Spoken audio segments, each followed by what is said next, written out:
It's time for our 360 round about the restaurant stocks. Of course, earlier this week we had the big changeover at Starbucks with the CEO out effective immediately and Brian Nicole coming over from Chipotle Mexican Grill, and people really liked that. RJ Hottovy is with us, head of analytical research at Placer AI. Wanted to get some of your thoughts on some of the trends we're seeing in the restaurant space. You basically noted that people are really deal driven. Why don't you give me some examples of that? How is that working? Yeah, exactly. I think in this environment right now, consumers are very receptive to deals, and we see it across a lot of the food retail category, including restaurants. I think if we go back to May, we saw a couple of big promotions in the casual dining space. We saw Chili's with their value promotion. We saw Buffalo Wild Wings do an all-you-can-eat wings promotion on Monday and Wednesday. Some really impressive visitation numbers for both of those chains. We saw that in Brinker's numbers this week as well. As we flipped the calendar to June, that's when we started to see a lot of the bundled meal deals for a lot of the QSR, the value wars, if you will.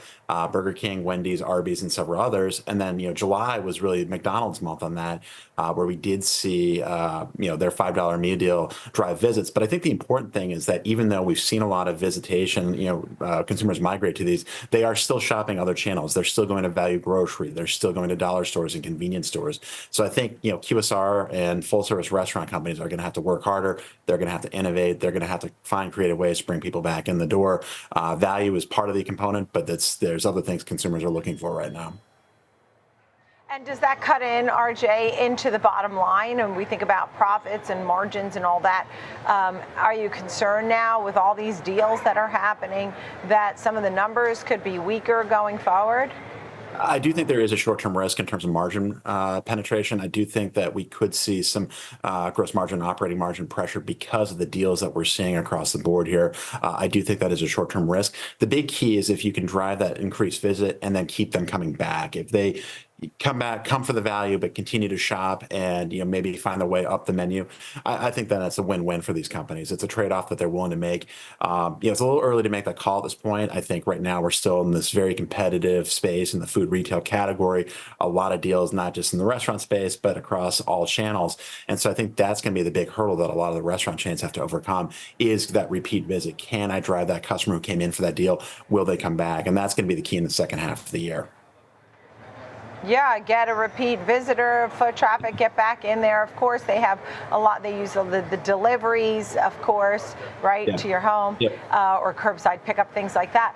But they have labor, they have trucking, supply, food costs. Which of those may be among the headwinds?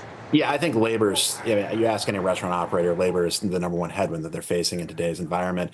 To be frank, it's why we're seeing a lot of restaurant chains start to adopt different AI and other technologies to either simplify certain processes or help out. A lot of news about AI, drive-through ordering the last couple of weeks.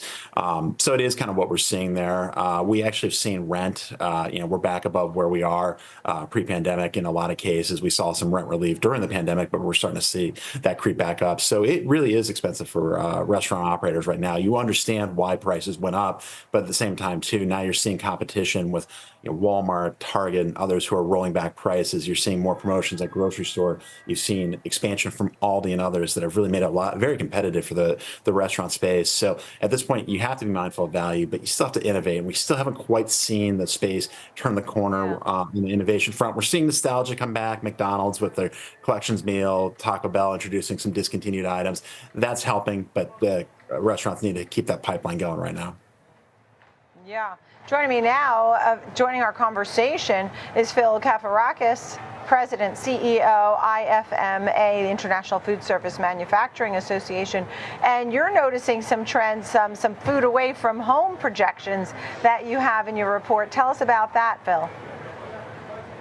Yeah, thank you, Nicole. We're watching the same thing. Everybody on the street is watching. The traffic is certainly down, but we've got winners and losers when you think about what's happening in this segment. You've heard this week some great stories. When you think about Chipotle, you think about the continuing success that's happening. Texas Roadhouse. There's people out there having great same-store sales, but at the same time, you've got issues with some of the more traditional quick service restaurants.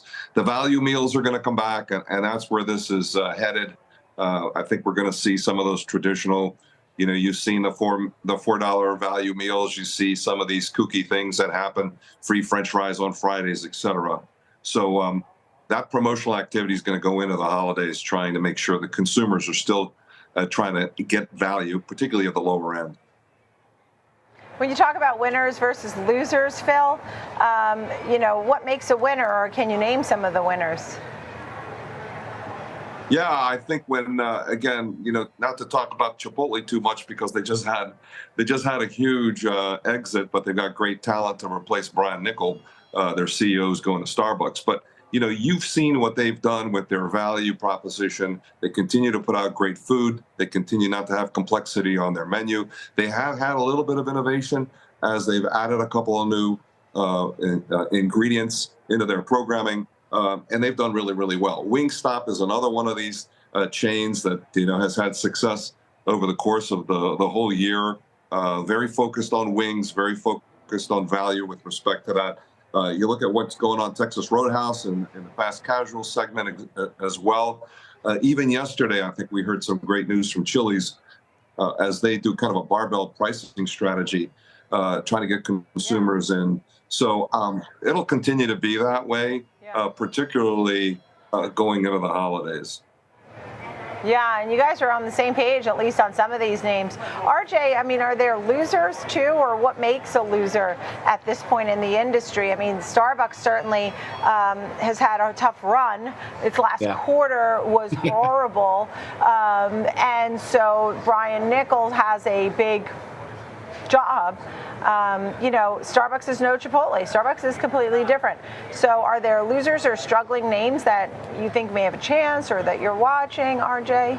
Yeah, Starbucks is a great place to start here because it's actually, when we were thinking about it, it's very similar. There's a lot of similarities to when Brian took over the role of Chipotle. It was a brand that had started to stagnate.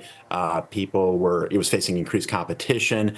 And so he comes into a situation, immediately starts doing television advertising, immediately starts to bring in new products, new promotions. And, pretty quickly, we went back and looked at the visitation data. It was pretty much a matter of 6 months before you really started to see a pronounced turnaround and an inflection in results. That TV campaign in late 2018 really was the first way to reintroduce customers to the Starbucks brand or the Chipotle brand. And then they did things like lifestyle bowls. And then, as Phil mentioned, they introduced new proteins. Carne asada came out later that month. And I think there's a similar blueprint for Starbucks here. Maybe more television advertising, maybe really focus in on the things that make Starbucks different from some of the upstart competitors, and new product innovation's got to be there, both food and beverage. Yeah, RJ Hottovy at Placer AI and Phil Kafarakis of IFMA. Thank you both for a look at the restaurant names today.